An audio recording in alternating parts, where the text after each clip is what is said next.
असल खूबसूरती वो होती है जो दिल से निकलकर चेहरे पर नजर आती है। और ऐसी खूबसूरती सिर्फ दुनियावी क्रीमों से नहीं मिलती, बल्कि अल्लाह ताला के जिक्र से हासिल होती है।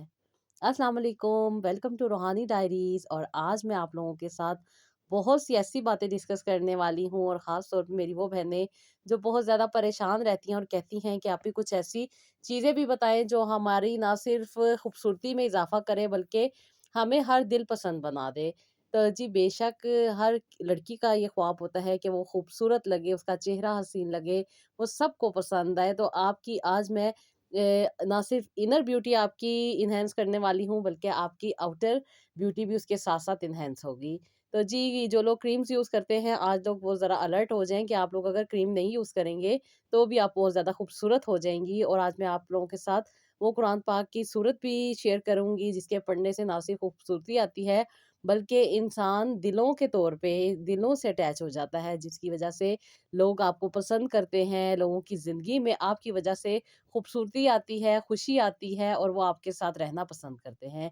ये चीज़ जो अब मैं आज आप लोगों को बताने जाऊँगी, ये आप लोग अपने चेहरे पे भी लगाइएगा, ताकि आपकी ज़िंदगी में खूबसूरती आउटर भी आए और जो आपका इनर है वो भी क्लीन हो। उसके लिए मैं आपको कुरान पाक की कुछ सूरतें बताऊँगी, कुछ वज़ाइफ बताऊँगी, और उसके साथ-साथ कुछ आप लोगों के साथ आज मैं सीक्रेट टिप्स भी शेयर करूँगी कि आप किस तरह से अपने आप को खूबसूरत बना सकती हैं। तो बहुत सारी मेरी ऐसी सिस्टर जो मैरिड हैं, वो यही बात करती हैं कि आप ही हमारी अपने हस्बैंड के साथ नहीं बनती, अक्सर व बेशतर हमारी लड़ाई-झगड़े लगे रहते हैं। और अगर मियाँ रोमांटिक हैं, तो फिर वो घर के कामों में नहीं साथ देते, और अगर घर के कामों में साथ देते हैं, तो वो बिल्कुल भी रोमांटिक नहीं हैं।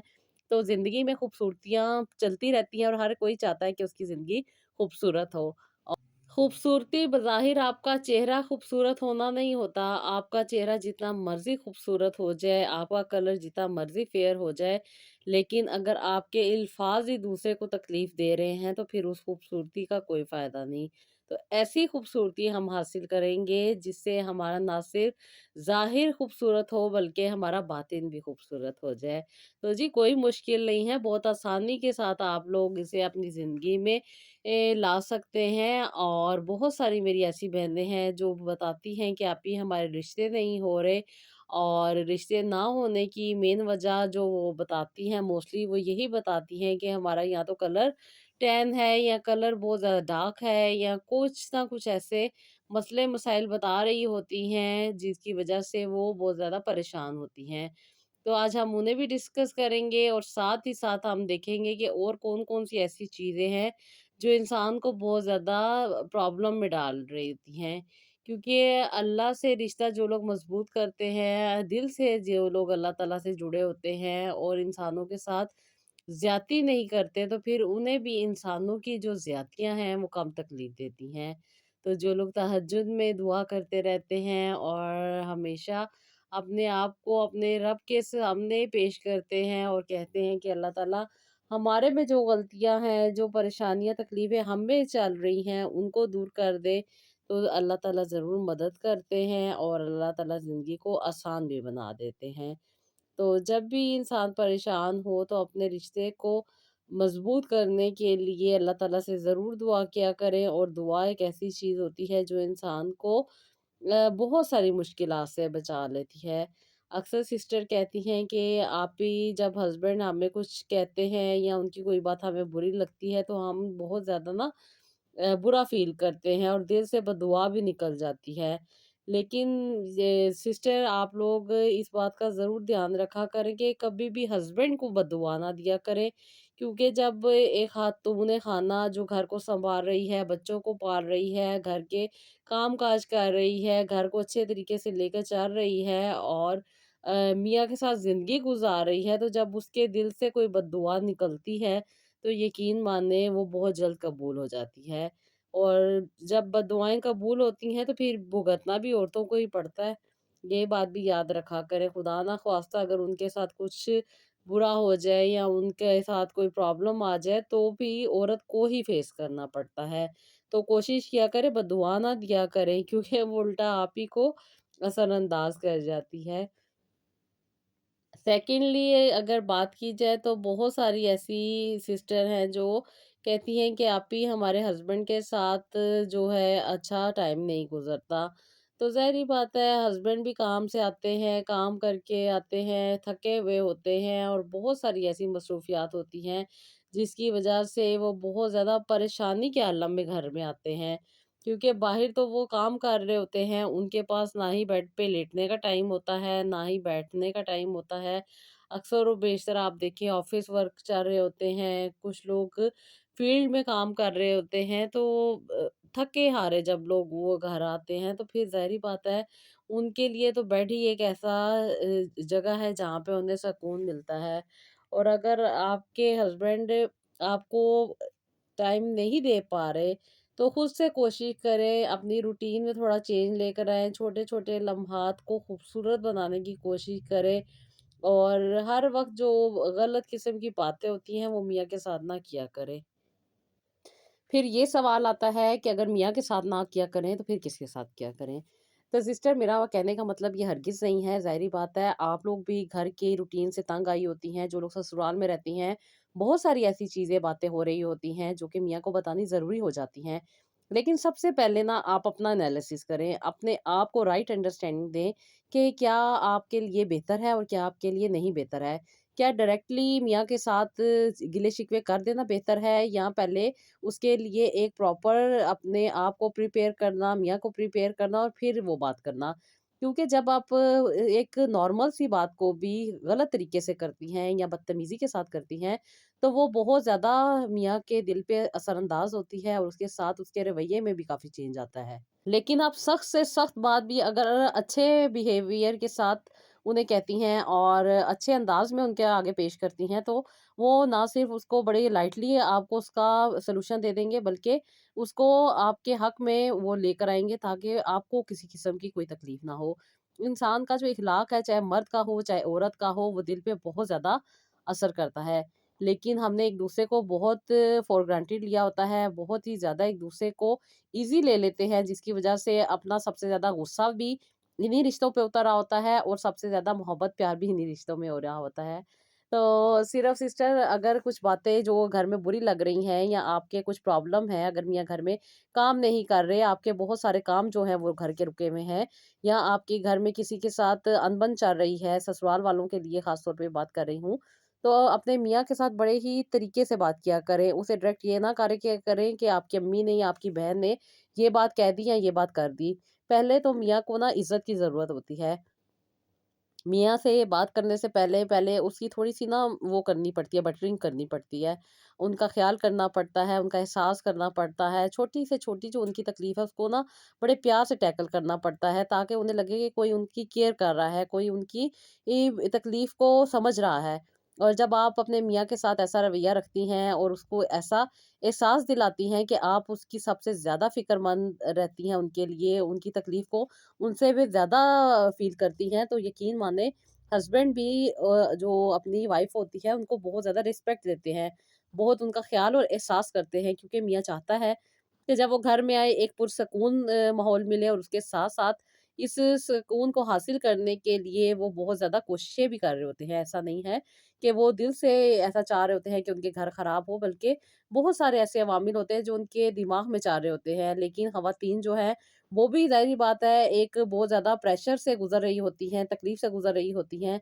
तो इसका सिर्फ़ और सिर्फ़ यही हल है कि जो लोग अल्लाह ताला से बात करते हैं, अल्लाह ताला से जुड़े रहते हैं, कुरान पाक की से रहनुमाई लेते रहते हैं, कुरान पाक की आयत को डेली बेसिस पे पढ़ते रहते हैं और ख़ास तौर पे जो ख़वातीन तर्जुमे के साथ कुरान पाक पढ़ लेती हैं ना, तो मैं कहती हूँ कि उनकी ज़िंदगी बहुत आसान हो जाती है। क्योंकि उन्हें समझ आ जाती है कि ज़िंदगी का असल मकसद क्या है, ज़िंदगी को कैसे लेके चलना है। यकीन माने जो ख़वातीन अपनी ज़िंदगी को राइट डायरेक्शन देती हैं ना, तो ये उनकी ज़िंदगी में जो भी मसले-मसाइल होते हैं, वो चुटकी बजा के खुद ब खुद हल हो रहे होते हैं।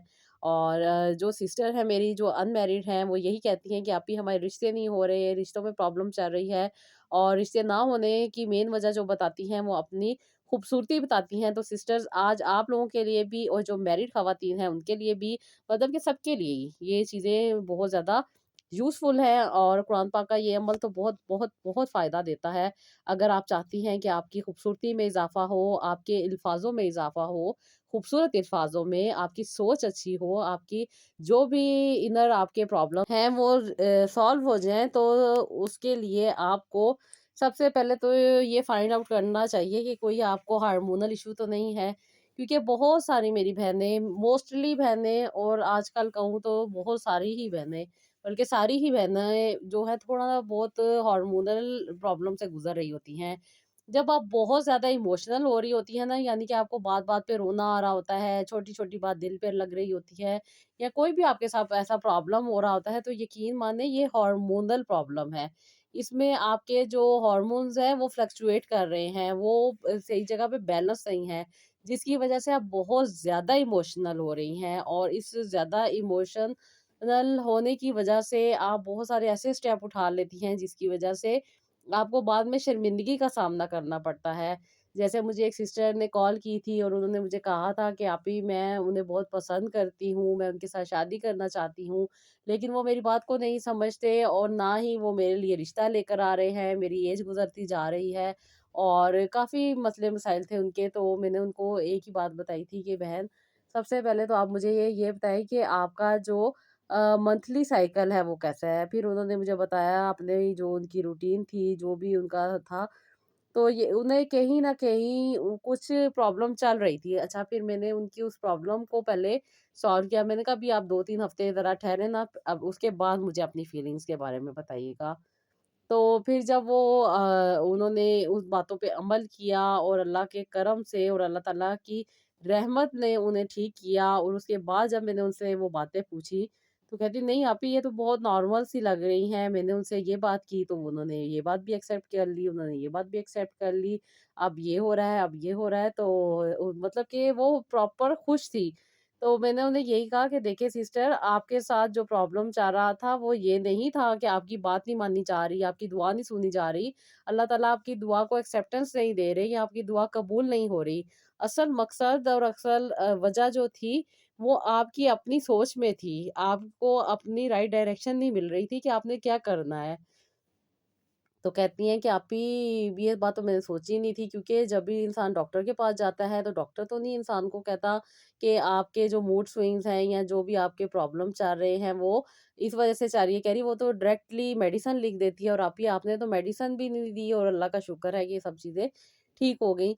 तो ये होती है राइट अंडरस्टैंडिंग, क्योंकि आजकल आपको पता है कि हर चीज़ जो है वो पैसे की बेस पे चल रही है। पैसा ज़ाहिर-सी बात है हर कोई कमाने के लिए निकला होता है। ठीक है, मैं मानती हूँ कि पैसा भी ज़रूरी है, लेकिन जो पैसा आप अपनी हेल्थ पे इन्वेस्ट करते हैं या अपने लिए इन्वेस्ट करते हैं, तो वो बहुत ज़्यादा आपको फ़ायदा देता है। तो जी, आपके लिए जो आज की जो मैं रेमेडी आप लोगों के साथ शेयर कर रही हूँ, खूबसूरती को बढ़ाने के लिए, खूबसूरती में इज़ाफ़ा करने के लिए, तो जी सबसे पहले तो आपने जो आपके घर में चीज़ अवेलेबल है, वो आपने लेनी है। उसमें आपने, अगर आपके पास शहद है, आप शहद ले लें, आपके पास बेसन है, बेसन ले लें, आपके पास लींबू है, लींबू ले लें। इन तीनों चीज़ों को आपने मिक्स कर लेना है और अपने फेस के ऊपर अप्लाई कर लेना है।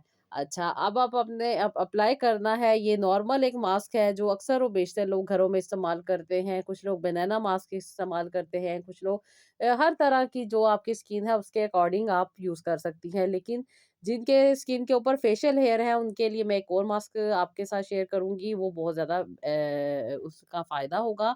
वो सब लोग यूज़ कर सकते हैं तो उससे भी फ़ायदा होगा, लेकिन ये जो नॉर्मल चीज़ें घर में अवेलेबल होती हैं ये मैं आपके साथ शेयर कर रही हूँ कि आपने बेसन लेना है, आपने शहद लेना है और आपने नींबू लेने हैं। इन तीनों चीज़ों को मिक्स करके आपने जब अप्लाई कर लेना अपने फेस के ऊपर, अब ये जो ड्यूरेशन है, जो 15 मिनट है, 20 मिनट है, जो आपने इसको ड्राई होने के लिए रखना है अपने फेस के ऊपर, तो आपने जो इस दुआ पढ़नी है अपने दिल में, वो आपने सिर्फ़ और सिर्फ़ अल्लाह ताला का एक नाम है या नूरो, वो पढ़नी है। और हर नमाज़ के बाद अगर आप सूरह यूसुफ पढ़ती हैं, तो यकीन मानिए सूरह यूसुफ ना सिर्फ़ आपके चेहरे को खूबसूरत बनाएगी, आपके अंदर को खूबसूरत बनाएगी, आपके जो हार्मोनल प्रॉब्लम आ रहे हैं वो आपके सॉल्व होंगे, बल्कि जो भी आपकी ज़िंदगी में तकलीफ़ चल रही है, प्रॉब्लम चल रही है, जो बड़े-बड़े मसले मसाइल आप समझ रही हैं, हल नहीं हो पा रहे, तो यकीन मानें ये सिर्फ़ आप 7 दिन अमल करेंगी तो ये आपका प्रॉब्लम जो है वो सॉल्व हो जाएगा। लेकिन इसके साथ आपने वो चीज़ें भी ज़रूर करनी है, जैसे मैंने आपको बताया है कि आपने अपना एनालिसिस करना है, खुद को जानना है अपने बारे में, ताकि कहीं न कहीं अगर कोई प्रॉब्लम आ रहा है, तो वो भी आप तस्बीहात के थ्रू अपना वो प्रॉब्लम सॉल्व कर सकती हैं। जैसे बहुत सारों को लोगों को बीपी का इश्यू रहता है या कुछ लोगों को शुगर का इश्यू रहता है, तो वो भी चीज़ें आप कंट्रोल कर सकती हैं, और अल्लाह के कलाम में इतनी बरकत है, बेशक आप मेडिसिन खाती हैं, तो आप जब मेडिसिन पे वो पढ़ना शुरू कर देती हैं, तो यकीन माने, जो लोग कहते हैं ना कि हमारे प्रॉब्लम कभी नहीं सॉल्व होंगे, क्योंकि अक्सर डॉक्टर कहते हैं it's a curable not a treatable, तो यकीन माने आप उन्हें ट्रीट भी कर लेंगी, आप उनका मुकम्मल हल भी कर लेंगी। तो बहुत सारे लोग ऐसे हैं जो फ़ायदा उठाते हैं, बहुत सारी लड़कियां हैं जिन्होंने इस रेमेडी से ना सिर्फ अपने चेहरे को खूबसूरत बनाया, बल्कि उनका इनर भी इतना खूबसूरत हुआ कि बहुत सारी मेरी बहनें जो कहती थी कि आप ही हमारे रिश्ते नहीं आते, हमारे रिश्ते नहीं हो रहे। अल्लाह के करम से उनके रिश्ते भी हुए, उनकी ज़िंदगी में बेहतरी भी आई और उन्हें खुशी भी नसीब हुई। तो ये छोटी-छोटी जो चीज़ें हैं ना, ये इंसान को समझ लेने से ही वो चीज़ें जो होती हैं सॉल्व हो जाती हैं। और बहुत सारी ऐसी सिस्टर थी, वो अक्सर और बेशतर कहती थी कि आप ही हम अपने हस्बैंड से डिमांड करते हैं, लेकिन वो इतने बहाने बना रहे होते हैं, इतनी चीज़ें वो बता रहे होते हैं कि हमें खुद उनके ऊपर ना तरस आ जाता है कि चलो छोड़ दो ना, तो फिर हम खुद ही ज़ाहिर-सी बात है अपने आप पे ही सह रहे होते हैं, और कहती हैं कुछ ऐसी मेरी भी बहनें थी जो बहुत ज़्यादा मतलब कि फ़ाइट नहीं कर सकती थी अपने लिए। कहती हैं आप ही खामोश हो जाते हैं, बच्चों के अखराजात देख रहे होते हैं, बच्चों की ज़रूरतें पूरी करने में लगे होते हैं, तो फिर हम अपने आप को मार देते हैं और अपने आप को बस शट अप कॉल दे देते हैं कि ज़रूरत ही नहीं है ना कुछ अपने लिए करने की। लेकिन कहती हैं कि आप ही आपकी बात पे अमल करके और कुछ चीज़ों को समझ के, ना सिर्फ़ वो मसले-मसाइल हल हुए हैं, बल्कि वो चीज़ें जो हमें नामुमकिन सी लग रही होती हैं कि मियाँ के पास शायद पैसे कम हैं, या हम लोग नहीं कि ऐसी जगहों पे जा सकते, या अपने लिए हम टाइम नहीं स्पेंड कर सकते, तो कहती है नहीं आप ही, ये तो बड़ी जल्दी से चीज़ें सॉल्व होने लग जाती हैं। तो बस ये अल्लाह ताला का करम होता है। देखिए, मैंने हमेशा आप लोगों से एक ही बात की है कि जब हम अल्लाह ताला से कनेक्ट होते हैं ना, तो अल्लाह ताला तो गैब का इल्म रखते हैं। अल्लाह ताला को तो उनके भी हालात पता होते हैं और हमारे भी हालात पता होते हैं। कहाँ पे ट्यूनिंग अल्लाह ताला ने करनी है, कहाँ पे वो, जैसे मैं आपको एक मिसाल देती हूँ ना, कि 2 वायर्स को अटैच करने के लिए प्रॉपर आपको पता होना चाहिए कि कौन-सी वायर कहाँ अटैच होगी। तो फिर ही आप देखिए करंट पास कर सकते हैं ना। तो इसी तरह जब अल्लाह ताला से हम दुआ करते हैं और अपने मसले को अल्लाह ताला के आगे पेश करते हैं, तरीके से पेश करते हैं और अल्लाह ताला से अपनी बात करते हैं, बेशक अल्लाह ताला को सब पता होता है, लेकिन हमें जब उस चीज़ की ज़रूरत ही नहीं फ़ील हो रही कि हमें वो चीज़ प्रॉब्लम ही नहीं दे रही, तो फिर वो अल्लाह ताला कहते हैं ठीक है, ये बंदा बर्दाश्त कर सकता है तो कर ले।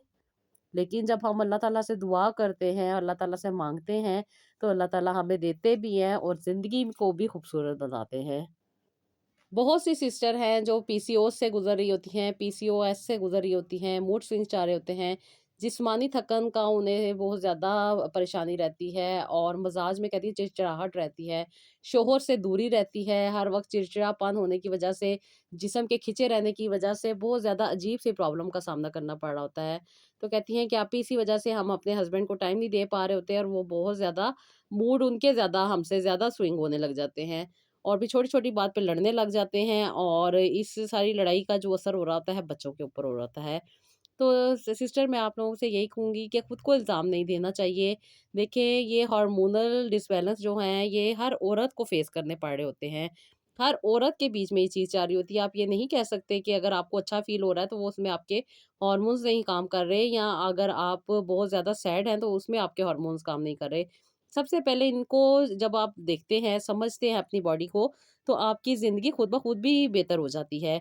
क्योंकि ज़ाहिर-सी बात है हस्बैंड वाइफ हैं, उनके कुछ पर्सनल चीज़ें हैं जो एक-दूसरे के साथ उनका टाइम है वो गुज़रना ज़रूरी है। लेकिन जब अगर बीवी है वो प्रॉब्लम में है, तकलीफ़ में है, तो उसे हस्बैंड को ही अंडरस्टैंड करना है ना।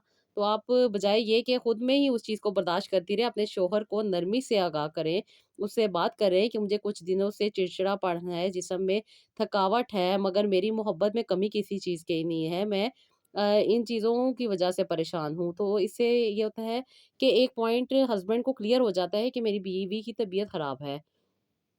और बहुत से ऐसे हार्मोनल प्रॉब्लम होते हैं जो सिर्फ़ और सिर्फ़ सूरत पढ़ने से यानी कि कुरान पाक की सूरतें पढ़ने से हल हो जाते हैं। जैसे कि अक्सर जैसे आप लोग फ़ील करती हैं कि आप में अट्रैक्शन नहीं है, आपको लोग पसंद नहीं कर रहे, आपके अंदर बहुत सारे प्रॉब्लम चल रहे हैं, तो आपको सूरह यूसुफ पढ़नी चाहिए। सूरह यूसुफ पढ़ने से आपकी जो स्टेबिलिटी है, ना सिर्फ़ वो होती है बल्कि जो हार्मोन्स हैं, वो भी आपके इस हद तक बैलेंस हो जाते हैं कि आपको बहुत ज़्यादा सुकून मिलता है। जो बात-बात पे आपको रोना आ रहा होता है, बात-बात पे आप इमोशनल हो रही होती हैं, वो सब की सब चीज़ें इससे स्टेबल होती हैं। और ज़ाहिर-सी बात है कुछ दिन आपको पढ़नी पड़ेगी, उसके बाद ही आपको इसका फ़ायदा मिलेगा। और किसके लिए कितनी ज़रूरी है या किसको कितने दिन पढ़नी चाहिए, ये भी आपके अकॉर्डिंग डिसाइड होगी। ये जर्नल जो मैं बात कर रही होती हूँ, वो सब लोगों के लिए बात कर रही होती हूँ, लेकिन जो चीज़ आपके लिए ज़रूरी है या आपकी ज़िंदगी में किस चीज़ की ज़रूरत है, बाज़ मेरी सिस्टर्स हैं जिनको सूरह रहमान पढ़नी होती है, सूरह रहमान के पढ़ने से उनके मसले मसाइल हल हो रहे होते हैं। कुछ मेरी ऐसी सिस्टर हैं जो सिर्फ़ सूरह यासीन पढ़ती हैं, तो उनको बहुत ज़्यादा फ़ायदा हो रहा होता है। तो हर चीज़ आपके अकॉर्डिंग होती है कि आपकी लाइफ़ में किस चीज़ की ज़रूरत है। लेकिन कुछ ऐसी सिस्टर्स हैं जो इसके साथ कुछ रेमेडीज़ भी यूज़ करती हैं, तो उनके प्रॉब्लम सॉल्व होते हैं। जैसे कि मैं उन्हें अक्सर व बेशतर बताती हूँ, खजूरों के बारे में, कलवंजी के बारे में, दूध के बारे में, ज़ाफ़रान के बारे में, शहद के बारे में और बहुत सारी ऐसी चीज़ें हैं जो उनकी तबीयत के मुताबिक होती हैं, जो उन्हें ज़रूरत होती है, लेकिन वो इस चीज़ से गाफ़िल होती हैं। उन्हें नहीं पता होता कि ये चीज़ें अगर वो अपनी ज़िंदगी में ऐड करेंगी, तो ना सिर्फ़ ये छोटे-छोटे जो मसले-मसाइल हैं, ये हल होने लग जाएँगे, बल्कि जिन बातों में रुकावट आ रही है, वो भी सॉल्व हो जाएँगी और बहुत सारे ऐसे प्रॉब्लम हैं, जो खुद ब खुद हल हो जाएँगे। क्योंकि जब ख़वातीन इस सिचुएशन से गुज़र रही होती हैं, इस प्रॉब्लम से गुज़र रही होती हैं, लाज़मी नहीं है कि आप 40s के बाद ही जाके इस प्रॉब्लम से गुज़रें। आप अर्ली 30s अर्ली 20s भी इस कंडीशन से गुज़र रही होती हैं, क्योंकि औरत की ज़िंदगी में और हर महीने में औरत के पास 4 तरह के जो है ना, आपको जो आपका एनवायरनमेंट है वो आपको फेस करने पड़ रहे होते हैं। आपकी बॉडी में 4 ऐसे चीज़ें हो रही होती हैं, 4 ऐसे कहते हैं ना कि मूड्स को आपके फ्लक्चुएट कर रही होती हैं, आपके हार्मोन्स, जिसकी वज़ह से आपको 4 तरह के बिहेवियर को फेस करना पड़ रहा होता है। पहले जो आपका फ़ेज़ होता है उसके बीच में आपको बहुत ज़्यादा प्रॉब्लम से गुज़रना पड़ रहा होता है, जो कि आपका पीरियड का फ़ेज़ होता है, आपको तकलीफ़ हो रही होती है, आपकी बॉडी में बहुत सारे हार्मोन्स जो हैं वो फ्लक्चुएट कर रहे होते हैं, उनको बैलेंस होने में टाइम लगना होता है। उनके साथ-साथ जो एक प्रॉपर साइकिल होता है औरत का, और ख़ास तौर पे मैरिड जो ख़वातीन हैं, उनमें ये जो साइकिल चल रहा होता है उसका एक अलग वो क्या कहते हैं इम्पैक्ट होता है आपकी लाइफ़ पे। जो लोग मैरिड नहीं हैं, उनकी लाइफ में इसका इम्पैक्ट और तरह से होता है। तो ये दोनों जो आप लोगों को मूड स्विंग्स फेस करना पड़ रहे होते हैं, इस दौरान काफ़ी ज़्यादा करने पड़ रहे होते हैं। और जब ये फ़ेज़ गुज़र जाता है, जब इंसान पाक हो जाता है, यानी कि ये फ़ेज़ आपका ख़त्म हो जाता है, पीरियड्स आपके बंद हो जाते हैं, तो उसके बाद जो फ़ेज़ आता है 7 दिन का, वो डिफरेंट होता है। इसमें आपके मूड्स बहुत अच्छे होते हैं, आपको हर चीज़ अच्छी-अच्छी लग रही होती है। हस्बैंड वाइफ रिलेशन जो है वो काफ़ी स्ट्रॉन्ग हो रहा होता है, काफ़ी अच्छा मूड होता है ख़वातीन का, जिसकी वजह से उन्हें ये चीज़ें अच्छी लग रही होती हैं। मियाँ से बात करना, मियाँ की गुस्से वाली बात को भी बड़े आराम से वो टैकल कर रही होती हैं। लेकिन इन 7 दिनों के गुज़रने के बाद जो अगले 7 दिन आते हैं, तो फिर टोटल डिफरेंट चीज़ें हो रही होती हैं। जो मैरिड ख़वातीन हैं, अगर वो कंसीव कर गई हैं, तो फिर उनके मूड स्विंग्स होने लग जाएँगे। डिफरेंट उनका बिहेवियर हो जाएगा, और अगर अब उन्होंने कंसीव नहीं किया, तो ये जो फेज़ चल रहा है, इसकी वजह से भी जो आपकी बॉडी पे इम्पैक्ट आ रहा है, जो आपके मूड्स पे इम्पैक्ट आ रहा है, जो आपकी डेली रूटीन पे इम्पैक्ट आ रहा है, वो डिफरेंट होता है। और जो लोग मैरिड नहीं हैं, उनके साथ भी ज़ाहिर-सी बात है प्रोसीजर तो यही चल रहा है। आपके जो इनर ऑर्गन्स हैं, वो ये काम तो कर रहे हैं रेगुलर बेसिस पे। और कुछ बच्चियाँ हैं जिनको नहीं भी हो रहा होता है, जिनका थ्रू आउट ये चीज़ डिस्टर्ब रहती है, पीरियड्स नहीं आते, पीरियड्स का बहुत ज़्यादा प्रॉब्लम चल रहा होता है, तो उन्हें कुछ और चीज़ें फेस करनी पड़ रही होती हैं। तो ये सब की सब जो चीज़ें हैं, वो आपके जो ये प्रॉब्लम आ रहे होते हैं, उनके ऊपर इनका इम्पैक्ट आ रहा होता है। तो जो लोग इन चीज़ों को समझते हैं, इन चीज़ों को अपनी ज़िंदगी में बेहतर तरीके से लेके चलती हैं, तो वो अपनी ज़िंदगी को अच्छे तरीके से गुज़ार सकती हैं। और छोटे-छोटे मसाइलों के लिए जो अक्सर बहुत ज़्यादा बड़े साइकियाट्रिस्ट के पास जा रही होती हैं, या डिफरेंट किस्म की जो गायनी के पास जा रही होती हैं, डॉक्टर्स के पास, या डिफरेंट जो और तरह के डॉक्टर्स के पास जा रही होती हैं, या बेवजह की जो उनकी ज़िंदगी में चिड़चिड़ाहट चल रही होती है, उसकी वजह से, मूड स्विंग्स की वजह से, और बहुत ज़्यादा ऐसी चीज़ें जो इर्द-गिर्द हो रही होती हैं, वो उनके ऊपर असरअंदाज़ हो रही होती हैं। तो ये नॉर्मल सी बातें हैं जिनको आप समझ लें तो आपकी ज़िंदगी खुद ही खुद स्टेबल हो जाती है। अच्छा जी, अब आप लोगों ने करना क्या है, जो मैरिड ख़वातीन हैं उनके लिए भी, जो अनमैरिड हैं उनके लिए भी। और सबसे पहले जी, जो चेहरे की बात मेरे से की गई थी कि चेहरे के लिए आप भी ज़रूर बताएँ कि हमारी खूबसूरती में कैसे इज़ाफ़ा होगा, और जो बालों का एक प्रॉब्लम फ़ेस करना पड़ता है चेहरे पे बालों के लिए, तो उसके लिए मैं आप लोगों को बता रही हूँ कि आपने लिकोरिश लेनी है, जिसे मुलट्ठी कहते हैं, मुलट्ठी का पाउडर लेना है। उसको अच्छे तरीके से आपने स्ट्रेनर से छान लेना है। अगर आप चाहें तो मलमल के कपड़े से भी छान सकती हैं, ताकि आपको उसका बिल्कुल फाइन पाउडर मिल जाए, जो कि आपकी स्किन के ऊपर इरिटेशन का बायस ना बने, चुभे नहीं, और आपको उसके जो हार्ड पार्टिकल्स हैं वो आपको डैमेज ना पहुँचाएँ। तो आपने इसको अच्छे तरीके से स्टेन कर लेना है, बिल्कुल इसका पाउडर ले लेना है। इसके बीच में आपने ऐड करना है थोड़ा-सा बेसन, यानी कि जितनी आपने मुलट्ठी ली है उतना ही आपने बेसन ऐड करना है, और इसके बीच में थोड़ी-सी आपने अजवाइन ऐड करनी है। ये सारी चीज़ें अच्छे तरीके से पाउडर फॉर्म में होनी चाहिए, ताकि आपकी स्किन के ऊपर इसका कोई डैमेज ना आए और आपकी स्किन के ऊपर ये चुभे नहीं, जिसकी वज़ह से आपकी स्किन के ऊपर रेडनेस आ जाए। इन सारों का अच्छे तरीके से आपने पाउडर बना लेना है। अगर आप के पास पाउडर मौजूद है तो आपने फिर भी इसको अच्छे तरीके से पहले आपने पीस लेना है, फिर आपने इसको छान लेना है, बिल्कुल इसका पाउडर बन जाएगा। फिर आपने इसका पेस्ट बनाना है, आपने हल्के गुलाब के बीच में, और इसको अपने फेस के ऊपर अप्लाई कर देना है। ये भी आपने 20 मिनट्स तक इसको रखना है, जब तक ये ड्राई ना हो जाए, वब तक आपने दिल में दुरूद इब्राहिम पढ़ना है, अस्तगफिरुल्लाह पढ़ना है, और साथ-साथ आपने अल्लाह ताला का नाम या नूरो पढ़ना है। ये भी आपने 100 दफ़ा पढ़ना है। दुरूद इब्राहिम भी आपने, अगर आप दुरूद इब्राहिम ज़्यादा मतलब बड़ा है तो नहीं पढ़ सकते, तो इसलिए आप सल्लल्लाहु अलैहि वालैहि वसल्लम पढ़ लें, तो ये भी आपके लिए बेहतर होगा। और उसके साथ आपने अस्तगफिरुल्लाह लाज़मी पढ़ना है। अस्तगफिरुल्लाह जो आपके अकॉर्डिंग हो, अगर आप ला हौला वला कुव्वता इल्ला बिल्लाह पढ़ती हैं, तो वो आपकी तबीयत के लिए, आपकी जो टोटल आपको अगर मैंने रेकमेंड किया हुआ है, तो वो आप पढ़ लें। नहीं तो जो आपके लिए बेहतर है, आप वो भी ले सकती हैं, आप वो भी पढ़ सकती हैं, जो आपकी तबीयत के अकॉर्डिंग होगा। तो उससे आपको फ़ायदा भी होगा, और आपके जो चेहरे की खूबसूरती है, वो भी एनहांस होगी, आपकी जो इनर खूबसूरती है, वो भी एनहांस होगी। इतनी ज़्यादा आपकी खूबसूरती एनहांस होगी कि बेवजह लोग आपसे अटैच होने लग जाएँगे। आप लोग जो कहती हैं ना कि आप ये हमारे रिश्ते नहीं हो रहे होते, लोग हमें अच्छा नहीं समझ रहे होते, या हमारी सास के साथ नहीं बन रही, या हमारी हस्बैंड के साथ नहीं बन रही, या हस्बैंड हमारी बातें नहीं मान रहे, या हमारे काम नहीं कर रहे, तो देखिएगा आपके हस्बैंड भी आपकी तारीफ करेंगे, आपका इनर भी खूबसूरत होगा, और आपके चेहरे पे भी खूबसूरती होगी। और जो चेहरा खूबसूरत होता है ना, चाहे किसी लड़की का हो, चाहे शादीशुदा खातून का हो, तो वो दिलों पे असर अंदाज होता है। बहन भाइयों में भी मोहब्बत पैदा होती है, माँ बाप में भी मोहब्बत पैदा होती है, और जो सिस्टर्स चाहती हैं कि उनकी शादियाँ हो जाएँ, उनके अल्लाह ताला हलाल रिश्ते अता कर दे, तो यकीन माने गैब से मदद हो जाती है। आपका जो इनर है वो इतना क्लीन हो जाता है, आपका ऑरा इतना क्लीन हो जाता है कि लोग आपकी तरफ अटैच होने लग जाते हैं। तो ये रेमेडी ज़रूर कीजिएगा, और इसके बाद ड्राई होने के बाद आपने इसको अच्छा-सा स्क्रब करना है। स्क्रब करने के बाद आपने फेस को वॉश कर लेना है। ये आपने डेली बेसिस पे करना है, 3 महीने रेगुलर बेसिस पे। जो लोग कोई भी तस्बीहात करते हैं या कोई भी रेमेडी करते हैं, तो उसके 100% बहुत अच्छे रिज़ल्ट मिलते हैं। तो ज़रूर किया करें, ज़िंदगी को बेहतर बनाएँ, और जो चीज़ आपको फ़ायदा नहीं दे रही होती, वो ज़रूर डिस्कस कर लिया करें, ताकि जो आपके अकॉर्डिंग है, जो आपकी तबीयत के अकॉर्डिंग है, जो आपकी ये ज़िंदगी के लिए बेहतर हैं, वो चीज़ें अपनी ज़िंदगी में ऐड करें, तो आपको उसका ज़्यादा फ़ायदा होगा।